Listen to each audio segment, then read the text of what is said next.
अस्सलाम वालेकुम स्टूडेंट्स, क्या हाल चाल है आप सब लोगों के। आज का जो हमारा टॉपिक है वो है वेरिएबल डिक्लेरेशन। ठीक है, हमने इसमें पढ़ना है कि हमने वेरिएबल को डिक्लेयर कैसे करना है, मतलब कि हमने अपने प्रोग्राम में वेरिएबल को यूज़ कैसे करना है, उसको लिखना कैसे है। ठीक है, पहले हमने वेरिएबल पढ़ लिए, फिर उसके रूल्स पढ़ लिए उसको लिखने के। अब हमने पढ़ना है यहाँ पर वेरिएबल को हमने अपने प्रोग्राम में कैसे लिखना है। ठीक है, तो हम अपने प्रोग्राम में कैसे लिखेंगे इसको। We need to declare a variable before we can use it in the program. कोई भी वेरिएबल जब हमने अपने प्रोग्राम में यूज़ करना है ना, प्रोग्राम मतलब इंस्ट्रक्शन जो हम लिख रहे हैं उसमें हमने यूज़ करना है, तो हम क्या करेंगे, उसको पहले डिक्लेयर करेंगे। डिक्लेयर मतलब एक हम ऐलान कर देंगे, एक ऐलानिया तौर पर बता देंगे कि हम ये वेरिएबल इस प्रोग्राम में यूज़ करेंगे। ठीक है, declaring a variable include specifying it's data type. ठीक है, जैसे ही हम डिक्लेयर करते हैं वेरिएबल तो वो क्या इसकी स्पेसिफाई कर देती है, data type and giving it a valid name. ठीक है, हमारे पास डिक्लेयरिंग का मतलब ये होता है कि हमने उस वेरिएबल की डाटा टाइप बतानी है और उसको ना कोई वैलिड वेरिएबल नेम देना है। ठीक है, दो चीज़ें इसमें है, नेम और उसकी डाटा टाइप बतानी है। पहले भी मैं बता चुकी हूँ आपको कि जब भी हम वेरिएबल नेम लिखते हैं तो साथ डाटा टाइप बताते हैं। तो डाटा टाइप बताने के साथ साथ जब वेरिएबल नेम लिखते हैं तो इसको हम एक स्पेसिफिक नाम देते हैं, उसे कहते हैं वेरिएबल डिक्लेरेशन। ठीक है, following syntax can be follow to declare variable. तो आपने ये कट कर देना सारा और इसकी जगह आपने सिर्फ लिख देनी है हेडिंग सिंटैक्स। ठीक है, सिंटैक्स की हेडिंग लिखने के बाद आपने नीचे लिख देना है डाटा टाइप, उसके बाद स्पेस वेरिएबल नेम। यानी कि डाटा टाइप कितने टाइप की हो सकती है, इंटीजर, फ्लोट या चार। ठीक है, तीनों में से एक जो लफ्ज़ है वो इधर आ जाएगा। वेरिएबल नेम आप कुछ भी रख सकते हैं, लेकिन वैलिड वेरिएबल नेम हो, जो भी हमने रूल पढ़े थे उसके मुताबिक वैलिड हो। ठीक है, some examples of valid variable declaration are as follows. कुछ एग्जाम्पल्स दी गई हैं। एग्जाम्पल, ये पूरी लाइन आपने कट कर देनी है और इसकी जगह आपने लिख देना है for example unsigned int age. ठीक है, अनसाइंड हमने पढ़ा था ना, इंटीजर जो होता है उसको हम अनसाइंड इंट भी लिख सकते हैं और साइंड इंट भी लिख सकते हैं और खाली इंट भी लिख सकते हैं। तो हमारे पास यहाँ पर अनसाइंड इंटीजर क्या है, हमारे पास यहाँ पर डाटा टाइप है और एज हमारे पास यहाँ पर क्या है, वेरिएबल नेम है। ठीक है, यहाँ पर एज को स्टोर करवानी होगी इसलिए इसका वेरिएबल का नेम क्या रख दिया है, एज। ठीक है, और उसके बाद हमारे पास क्या है, सेमीकोलन। ठीक है, डाटा टाइप, वेरिएबल नेम और सेमीकोलन, तीन चीज़ें हैं हमारे पास। तो उसी तरीके से एग्जांपल में डाटा टाइप, वेरिएबल और वेरिएबल नेम है और उसके बाद हमारे पास क्या है, यहाँ पर सेमी कोलन। ये सेमी कोलन लगाना बहुत ज़रूरी है। अगर यहाँ पर जैसे कि इंग्लिश सेंटेंसेस के एंड पर हम जब डॉट लगाना भूल जाते हैं तो वो एक मिस्टेक होती है। इसी तरीके से हमारे पास कंप्यूटर में भी अगर हम एंड पर सेमी कोलन नहीं लगाएंगे तो वो क्या होगी, एक मिस्टेक होगी और कंप्यूटर में हम मिस्टेक को एरर बोलते हैं। तो क्या आ जाएगा, जब हम इसको लगाना भूल जाएंगे एरर आ जाएगा। इसी तरह फ्लोट, हाइट, फ्लोट हमारे पास क्या है, डाटा टाइप है और हाइट क्या है, हमारे पास वेरिएबल है और उसके बाद सेमीकोलन। इंट, सैलरी, इंट हमारे पास डाटा टाइप है, सैलरी हमारे पास वेरिएबल है और उसके बाद सेमीकोलन।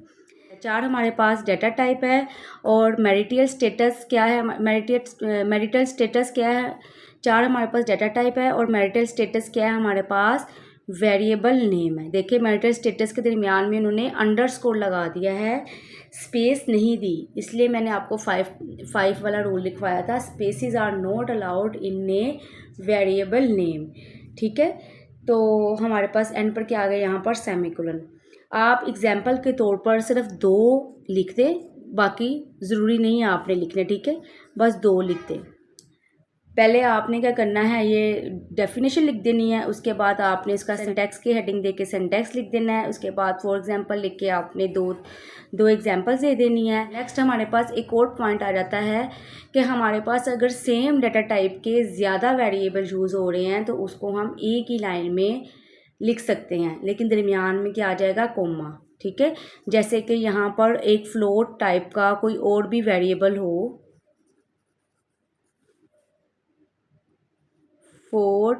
फ्लोट रेडियस आ जाए, अगर ये भी हमारे पास फ्लोट का वेरिएबल नेम है और ये भी फ्लोट का वेरिएबल नेम है, तो हम क्या करेंगे, एक ही लाइन में लिख देंगे, हम लिख देंगे फ्लोट, उसके बाद हम लिखेंगे हाइट पहला वेरिएबल, फिर हम कोमा लगा देंगे, फिर हम दूसरा वेरिएबल लिख देंगे, क्योंकि इसी डाटा टाइप का है ना, तो इसलिए हमने इसको लिख दिया, और इस एंड पर सेमीकोलन। इसी तरह अगर एक ही डाटा टाइप के ज़्यादा वेरिएबल हों तो हम एक ही लाइन पर 3, 4, 10, 12 जितने भी हैं लिख सकते हैं एक ही लाइन पर, ठीक है। दरमियान में क्या आ जाएंगे, कोमाज आ जाएंगे। वो यही इस लाइन में कह रहा है, multiple variables of same data type में also be declared in a single statement, ठीक है। इधर तक लिखने के बाद आपने ये लाइन कट कर देनी है और आपने लिखना है for example unsigned int age, ठीक है। अनसाइंड क्या है, हमारे पास डाटा टाइप है, एज हमारे पास वेरिएबल है, कोमा आ गया, उसके बाद बेसिक सैलरी भी वेरिएबल है, उसके बाद कोमा आ गया, उसके बाद ग्रोस सैलरी, यानी कि 3 जो हमारे पास वेरिएबल है वो इसी टाइप के थे, इसलिए उसको एक ही लाइन में लिख दिया और एंड पर सेमीकोलन लगा दिया। दूसरी एग्जांपल क्या है, इंटीजर डाटा टाइप है, पॉइंट्स कोड क्या है, हमारे पास वेरिएबल है, कोमा स्टेप्स भी क्या है, हमारे पास वेरिएबल है। तो ये 2 इंटीजर डाटा टाइप के थे, इसलिए क्या है, एक ही लाइन में आ गए हैं और एंड पर क्या आ जाएगा, सेमीकोलन। ये भी आप 1-2 एग्जांपल कर सकते हैं, ज़रूरी नहीं है कि ज़्यादा करें, ठीक है। नेक्स्ट एग्जांपल क्या है, हमारे पास फ्लोट डाटा टाइप है और हाइट हमारे पास वेरिएबल है, कोमा मार्क्स भी क्या है, हमारे पास वेरिएबल है। दोनों की डाटा टाइप यही थी, इसलिए फ्लोट लिख दिया, एंड पर सेमीकोलन आ गया है। इसी तरह यहाँ पर 4 है, मैरिटल स्टेटस हमारे पास वेरिएबल है, जेंडर हमारे पास वेरिएबल है। ये दोनों वेरिएबल जो हैं वो 4 टाइप के थे, करैक्टर डाटा टाइप के थे, इसलिए उसको एक ही लाइन में लिख दिया और यहाँ पर सेमीकोलन आ गया। यहाँ पर 4 एग्जांपल आप कोई सी भी 2 कर सकते हैं, ठीक है। उसके बाद क्या कह रहा है, a variable can not be declare unless we mention it data types. हमने यहाँ पर अभी वेरिएबल के साथ साथ उसकी डाटा टाइप मेंशन की है। वो कह रहा है कोई भी हमारे पास वेरिएबल डाटा टाइप के बगैर नहीं आ सकता। After declaring a variable it's data type can not B change. वो कह रहा है जब हम एक दफ़ा डाटा टाइप लिख देते हैं, जब हम इसको डिक्लेयर करते हैं, तो इसके बाद पूरे प्रोग्राम में इसकी डाटा टाइप हम चेंज नहीं कर सकते। आपने यहाँ तक करना है, उसके बाद ये जो 3 लाइनें हैं ये आपने कट कर देनी है। एग्जाम्पल देखें, हमारे एग्जाम्पल में क्या है, हमारे पास एग्जाम्पल कोड 1.2 वॉइड मेन से पहले हैश इंक्लूड तो हमने लिखना ही लिखना है। तो ये सिंपल एक एग्जांपल दी गई है, वर्ड मेन से स्टार्ट है, ये हमने हर प्रोग्राम में लिखना है। उसके बाद ब्रैकेट स्टार्ट होती है। उसने सिर्फ ये कहा है, उसने सिर्फ अपने इस प्रोग्राम में जस्ट वेरिएबल डिक्लेयर किए हैं, करैक्टर टाइप का एक ग्रेड वेरिएबल डिक्लेयर किया है और इंटीजर टाइप का एक वैल्यू वेरिएबल डिक्लेयर किया है। जस्ट ये 2 डिक्लेयर किया है, जो कि आपने पहले भी एग्जांपल दे दी हैं, तो ये जो एग्जांपल है आपको करने की ज़रूरत नहीं है, ठीक है। नेक्स्ट पॉइंट हमारे पास क्या है, वेरिएबल इनिशियलाइजेशन।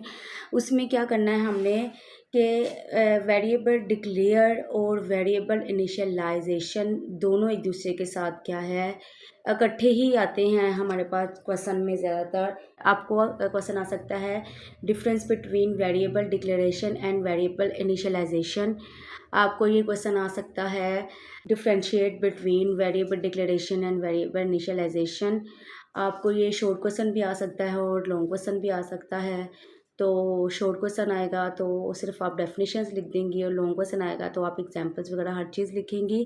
तो डिक्लेरेशन और इनिशियलाइजेशन में फ़र्क क्या होता है, इनिशियलाइजेशन में सिर्फ ये होता है कि जो हमने चीज़ डिक्लेयर की है ना, उसमें एक चीज़ ऐड हो जाएगी तो उसको हम क्या बोलेंगे, इनिशियलाइजेशन। बेसिकली जो हमने वेरिएबल डिक्लेयर किया है उसको वैल्यू इसमें स्टोर करने को कहते हैं हम इनिशियलाइजेशन। हमने मैथ में जब भी किया है हम कहते हैं let x is equal to 5, तो हम 5 वैल्यू x को दे रहे होते हैं मैथ में, ठीक है। इसका क्या मतलब होता है, हमने ये वैल्यू x में स्टोर करवा दी है। तो इसी तरीके से हमारे पास x या कोई भी वेरिएबल जो हमारे पास हमने प्रोग्राम में डिक्लेयर किए होंगे उनको वैल्यूज़ दे देने को हम कहते हैं कि ये क्या हो गया है, इनिशियलाइज हो गया है। Assigning value to a variable for the first time is called variable initialisation, ठीक है। जब हम अपने वेरिएबल को वैल्यू भी साथ दे देते हैं तो उसे क्या बोलते हैं, initialisation. C language allows us to initialise a variable both at the time of declaration. ये हम जब डिक्लेयर कर रहे हैं वेरिएबल उसमें भी हम दे सकते हैं, इनिशियलाइज कर सकते हैं, उसमें भी हम वैल्यू दे सकते हैं, और हम डिक्लेयर करने के बाद नीचे प्रोग्राम में कहीं पर भी इसको वैल्यू दे सकते हैं। एंड आफ्टर डिक्लेयरिंग इट, ठीक है, डिक्लेयर करने के बाद भी हम वेरिएबल को वैल्यू दे सकते हैं और डिक्लेयर करने के वक्त भी। For initialising a variable eight the time of declaration, वो कह रहा है जब हम वेरिएबल को डिक्लेयर के टाइम पर ही इनिशियलाइज करते हैं तो उसके लिए क्या सिंटैक्स होगा। We use the following general structure. हम क्या करेंगे, डाटा टाइप वैसे ही लिखेंगे, वेरिएबल नेम वैसे ही लिखेंगे, जस्ट सेमी कोलन लगाने के बजाय हम इक्वल का निशान लगा के वेरिएबल में जो वैल्यू दिखाना चाहते हैं वो लिखेंगे और उसके बाद सेमी कोलन आ जाएगा, ठीक है। सिंटैक्स में यानी कि स्ट्रक्चर में तो आपने इसको ऐसे ही लिखना है। उसके बाद क्या, following examples shows a program that demonstrate the declaration and initialisation of two variable. तो आपने ये पूरा कट करके आपने लिख देना है यहाँ पर फॉर एग्जाम्पल। अगर तो लॉन्ग क्वेश्चन आए तो आपने ये एग्जाम्पल भी करनी है, अगर शॉर्ट आए तो आपका यहाँ तक करने के बाद जस्ट एक एग्जाम्पल, जस्ट एक छोटी सी एग्जाम्पल दे देना, ठीक है। अगर शॉर्ट आ जाए तो जस्ट आपने छोटी सी एग्जांपल दे देनी है, जैसे कि डाटा टाइप हमारे पास यहाँ पर आ जाएगी इंटीजर, और यहाँ पर एज, और यहाँ पर इक्वल टू 17, और यहाँ पर सेमीकोलन। अगर तो शॉर्ट क्वेश्चन आएगा तो आपने जस्ट ये लिखने के बाद आपने एग्जाम्पल की हेडिंग देनी है और एग्जाम्पल का लिख देनी है int age is equal to 17, 14, जो भी आप देना चाहती हैं, ठीक है। लेकिन अगर लॉन्ग क्वेश्चन आए तो आपने फॉर एग्जाम्पल ये लिखने के बाद नीचे पूरी एग्जाम्पल लिख देनी है। बहुत ही सिंपल एग्जाम्पल है। एग्जाम्पल में क्या किया हुआ है, उसने डिक्लेयर करने के दौरान भी वैल्यू दी हुई है और एक वेरिएबल को डिक्लेयर करने के बाद वैल्यू दी हुई है। उसी तरीके से हम प्रोग्राम स्टार्ट करेंगे। ब्रैकेट स्टार्ट होगी हमारे पास। प्रोग्राम स्टार्ट करने के बाद करैक्टर डाटा टाइप है, एक ग्रेड एक वेरिएबल है, ठीक है। उसने साथ कॉमेंट्स में लिख भी दिया वेरिएबल ग्रेड इज़ डिक्लेयर, कि हमारे पास ग्रेड एक वेरिएबल है जो कि करैक्टर टाइप का, वो डिक्लेयर कर दिया। Integer value is equal to 25, इधर उसने सिर्फ डिक्लेरेशन की है, इनिशियलाइजेशन नहीं की। इस लाइन में उसने डिक्लेयर करने के साथ साथ, इतना उसने डिक्लेयर करने के साथ साथ उसने वैल्यू भी दे दी है, इसलिए ये क्या है, डिक्लेयर करने के साथ साथ इनिशियलाइज भी हो गया। उसने कॉमेंट्स में लिख भी दिया है variable value is declared and initialise, declare भी की है और इनिशियलाइज भी की है। थर्ड में उसने क्या, ग्रेड इज़ इक्वल टू ए, ठीक है। ए अब उसने यहाँ पर डिक्लेयर किया था लेकिन उसको वैल्यू बाद में दे दी, ग्रेड इज़ इक्वल टू ए। तो ये क्या हो गया, डिक्लेयर करने के बाद वैल्यू देने का तरीका है। वेरिएबल ग्रेड इज़ इनिशियलाइज, ठीक है। यहाँ पर जो वेरिएबल ऊपर इनिशियलाइज नहीं किया गया था वो नीचे जाके इनिशियलाइज कर दिया गया। यहाँ पर प्रोग्राम ख़त्म हो गया, ठीक है। सिंपल सी एग्जांपल है, इसमें कोई मुश्किल बात नहीं है। शॉर्ट क्वेश्चन में भी आप लिख सकते हैं, लॉन्ग क्वेश्चन में भी लिख सकते हैं। तो आपको ये क्वेश्चन, ये जो दोनों इनिशियलाइजेशन डिक्लेरेशन इंपॉर्टेंट क्वेश्चन है, आपको पेपर में आ सकता है। इसका डिफरेंशिएट जो है वो स्पेशली, इसका डिफरेंशिएट जो है स्पेशली वो इम्पोर्टेंट है, वो आ सकता है पेपर में। तो आज के लिए बस इतना ही। अल्लाह हाफिज़।